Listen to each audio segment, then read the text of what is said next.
चलिए thank you so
family का तो कोई फैमिली का कोई है नहीं। अरे सर बुला लो फैमिली का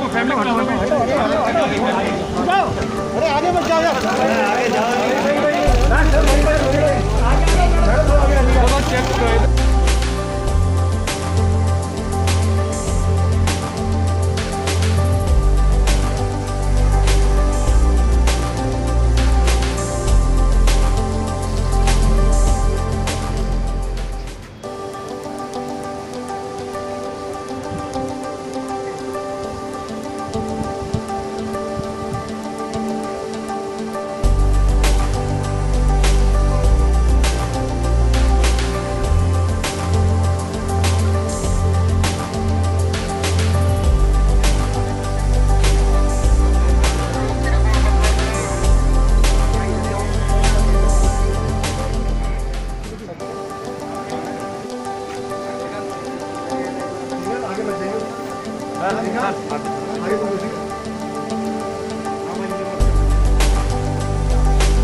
उसकी फीस साल की 20 लाख रुपए है। तो अब कंसर्न डॉक्टर साहब ने कुछ दिल्ली गवर्नमेंट हमारी फीस के अंदर हेल्प करे। ठीक है सर, एक डॉक्टर की जान कीमती है इस कोरोना काल में, डॉक्टरों पे ही बाकियों की ज़िंदगी आश्रित है। डॉक्टर असीम गुप्ता कोरोना के मरीजों का, दिल्ली में कोरोना के मरीजों का इलाज करते करते और उनकी सेवा करते करते शहीद हो गए।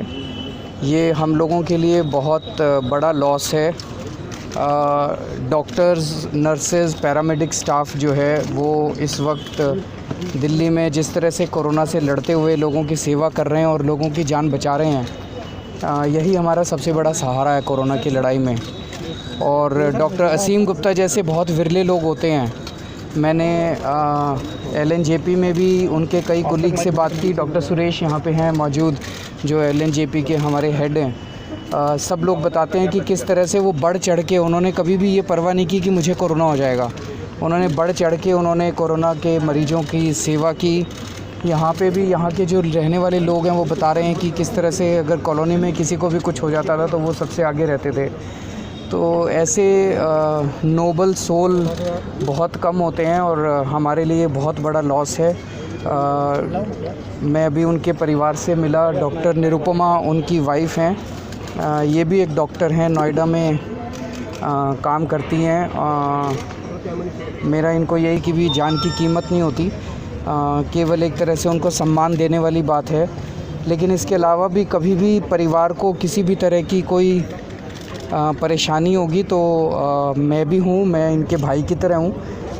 ये निसंकोच मुझे बता सकती हैं। ये बता रही हैं ये यूपी गवर्नमेंट में काम करती हैं, दिल्ली आना चाह रही हैं, तो मैं पूरी कोशिश करूँगा कि उन्हें दिल्ली सरकार में, दिल्ली के किसी हॉस्पिटल में इनका अगर हो सकेगा हम पूरी कोशिश करें। सर, दिल्ली की तैयारियों में और तेज़ी आप लाने की कोशिश कर रहे हैं क्या? इंतजामात में, इलाज में काफ़ी तेज़ी हुई है। आप लोगों ने पिछले दिनों में देखा, पिछले 15-20 दिन, 1 महीना पहले जो दिल्ली की स्थिति थी और जितनी तेज़ी से लॉकडाउन खुलने के बाद केसेस बढ़ने चालू हुए थे दिल्ली में, उस के मुताबिक जो प्रोजेक्शंस थे वो ये थे कि 30 जून तक दिल्ली में 60,000 एक्टिव केसेस होंगे, लेकिन आज दिल्ली में केवल 25,000 एक्टिव केसेस हैं। तो ये आप सब लोगों का, सबकी मेहनत का मिला जुला फल है। सारे पूरा समाज, दिल्ली के 2 करोड़ लोग, सरकारें सारी एक साथ आई, तभी हमने अचीव किया है। तो अब दिल्ली में एक डाउनवर्ड ट्रेंड देखने को मिल रहा है। इसका मतलब ये नहीं कि हम हाथ पे हाथ रख के बैठ जाएंगे, हमें तैयारियां अपनी पूरी करनी है, वो कर रहे हैं हम लोग। लेकिन मैं ऊपर वाले से प्रार्थना करता हूं कि ये डाउनवर्ड ट्रेंड बना रहे और हमें कोरोना से निजात मिले। प्लाज्मा बैंक को लेकर आपकी क्या योजना है? और 2 कंपनी को भारत सरकार ने ह्यूमन ट्रायल की इजाज़त दी है, क्या भारत अच्छी खबर दे सकता है?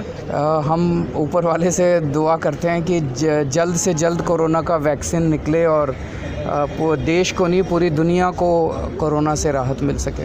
डॉक्टर सीम आपको बार बार कहते थे कि इस तरीके से काम करना चाहिए। डॉक्टर साहब तो मुझे यही कहते थे कि आप इस प्रोफेशन में हो, आपको तो ह्यूमन होना चाहिए। आप घर में तो बैठ नहीं सकते हो, आपको तो आगे आके पेशेंट्स को सर्व करना चाहिए, नेशन को सर्व करना चाहिए। हमेशा कहते थे। उन्होंने कभी इस काम से उन्होंने एक भी दिन छुट्टी नहीं ली, हमेशा काम में लगे रहे। कभी किसी बात से उन्होंने डरे नहीं। मुझे इस बात पर गर्व भी है। एक तरफ दुख है, लेकिन इस बात का गर्व भी है कि मेरे हस्बैंड ने इस तरह से एक वॉरियर की तरह से इतना फाइट किया। लेकिन सबसे बड़ा दुख है, हमको नहीं बचा पाए। मैम, ऐसा कहा जा रहा था बीच में कि आपने ये भी कहा था कि आपने बेटे को भी चाहेंगे वो डॉक्टर बने। और मेरा बेटा ऑलरेडी एमबीबीएस कर रहा है, he is in second year. Okay, तो आप चाहते हैं कि ऑलरेडी वो बन रहा है doctor, he is in on the way. Okay, thank you so much.